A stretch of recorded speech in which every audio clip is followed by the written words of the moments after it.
ನಮಸ್ತೆ ನನ್ನ ಆತ್ಮೀಯರೇ, ಖುಷಿಯಿಂದ ಹೊಸ ಕಲಿಕೆಗೆ ತಮಗೆಲ್ಲರಿಗೂ ಸ್ವಾಗತ. ನಾನು ಇವತ್ತಿನ ವಿಡಿಯೋದಲ್ಲಿ ತುಂಬಾ ಸ್ವಾದಿಷ್ಟಕರವಾಗಿರುವಂಥ ತುಂಬಾ ಸುಲಭವಾಗಿ ಮಾಡಿಕೊಳ್ಳುವಂತಹ ಅನ್ನದಿಂದ ಹಪ್ಪಳನ ಯಾವ ರೀತಿಯಾಗಿ ತುಂಬ ಸಿಂಪಲ್ಲಾಗಿ ಗಾಜಿನ ರೀತಿಯಾಗಿ ಯಾವ ರೀತಿಯಾಗಿ ಮಾಡ್ಕೊಳ್ಬೋದು ಅನ್ನೋದನ್ನು ನಿಮ್ಮೆಲ್ಲರಿಗೂ ತಿಳಿಸ್ಕೊಡ್ತಾ ಇದ್ದೀನಿ.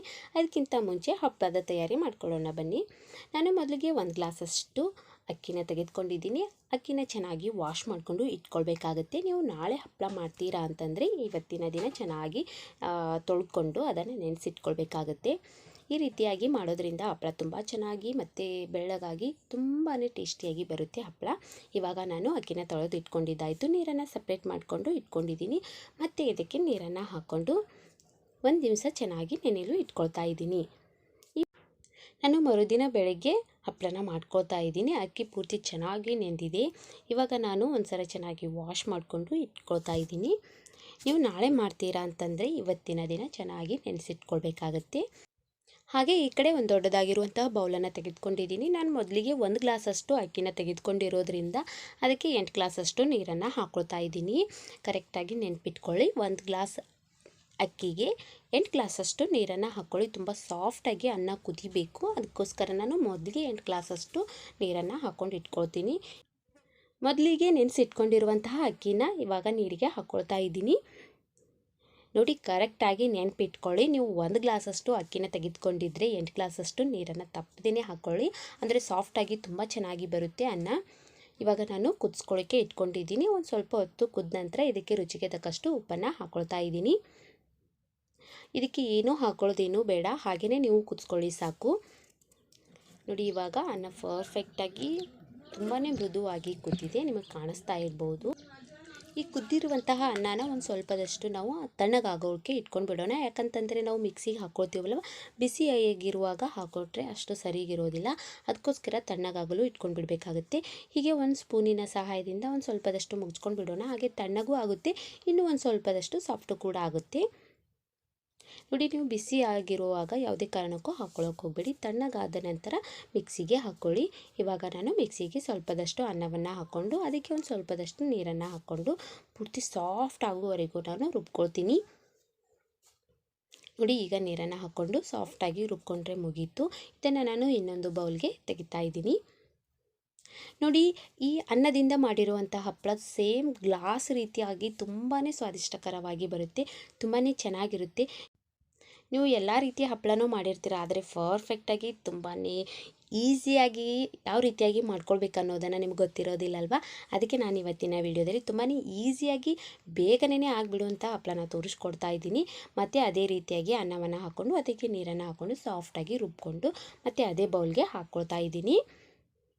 ರುಬ್ಬಿಟ್ಕೊಂಡಿರುವಂತಹ ಅನ್ನಕ್ಕೆ ನಾನು 1-2 ಸ್ಪೂನಿನಷ್ಟು ಬಿಳಿ ಎಳ್ಳನ್ನು ಹಾಕ್ಕೊಳ್ತಾ ಇದ್ದೀನಿ. ಇದಕ್ಕೆ ನೀವು ಕರಿ ಎಳ್ಳನ್ನು ಕೂಡ ಹಾಕ್ಕೊಳ್ಬಹುದು.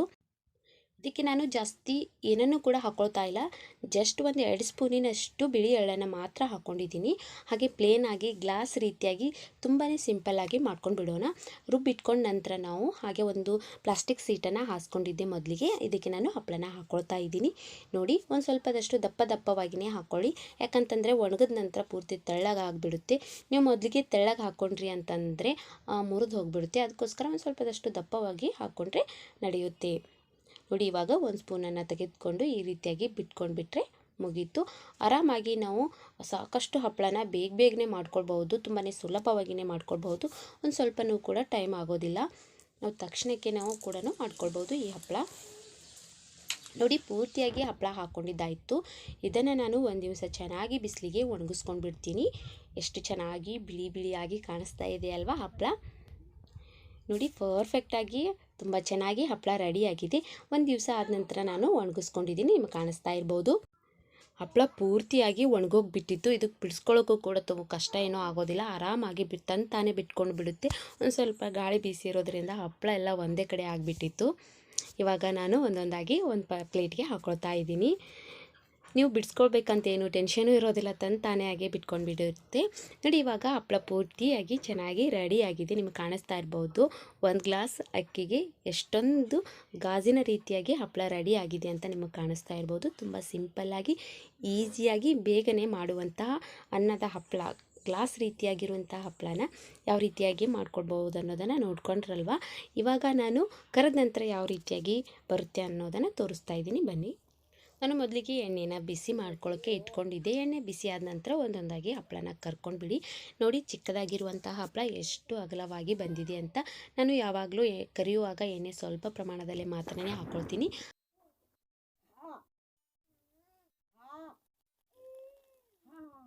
ನೋಡಿ ಚಿಕ್ಕದಾಗಿರುವಂತಹ ಹಪ್ಪಳ ಎಷ್ಟು ಚೆನ್ನಾಗಿ ಎಷ್ಟೊಂದು ಅರಳುತ್ತೆ ಅಲ್ವಾ, ನಿಮಗೆ ಕಾಣಿಸ್ತಾ ಇರ್ಬೋದು. ಹೀಗೆ ಮತ್ತೊಂದು ಹಪ್ಪಳನ ಹಾಕ್ಕೊಂಡು ಕರ್ಕೊಳ್ತಾ ಇದ್ದೀನಿ.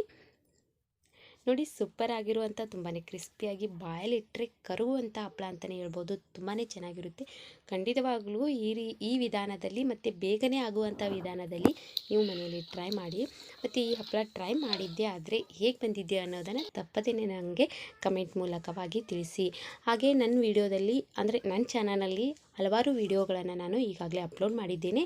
ಯಾರಾದರೂ ಹೊಸಬ್ರು ಆಗಿದ್ದರೆ ನನ್ನ ಚಾನಲನ್ನು ಸಬ್ಸ್ಕ್ರೈಬ್ ಮಾಡ್ಕೊಳ್ಳಿ. ಹಾಗೆ ನೀವು ನೋಡಿ ಮತ್ತೊಬ್ಬರಿಗೂ ಕೂಡ ಶೇರ್ ಮಾಡಿ ಅಂತ ನಾನು ನಿಮ್ಗೆ ಕೇಳ್ಕೊಳ್ತಾ ಇದ್ದೀನಿ. ನೋಡಿ ಸೂಪರ್ ಆಗಿರುವಂಥ ಹಪ್ಪಳ ರೆಡಿ ಆಗಿಬಿಡ್ತು. ತಿನ್ನೋದಕ್ಕೆ ಅಂತೂ ತುಂಬಾ ಚೆನ್ನಾಗಿ ಬಂದಿರುತ್ತೆ. ತುಂಬಾ ಕ್ರಿಸ್ಪಿಯಾಗಿ ಬಾಯಲ್ಲಿಟ್ಟರೆ ಕರಗುವಂಥ ಹಪ್ಪಳನ ಖಂಡಿತವಾಗ್ಲೂ ನೀವು ಮಾಡಿ. ಹೀಗೆ ಮುಂದಿನ ಹೊಸ ವಿಡಿಯೋದೊಂದಿಗೆ ನಾನು ನಿಮ್ಮ ಜೊತೆಗೆ ಬರ್ತಾ ಇರ್ತೀನಿ. ಟೇಕ್ ಕೇರ್, ಬಾಯ್. ಖುಷಿಯಾಗಿರಿ, ಸದಾ ಹೊಸದನ್ನು ಯೋಚಿಸ್ತಾ ಇರಿ. Thank you.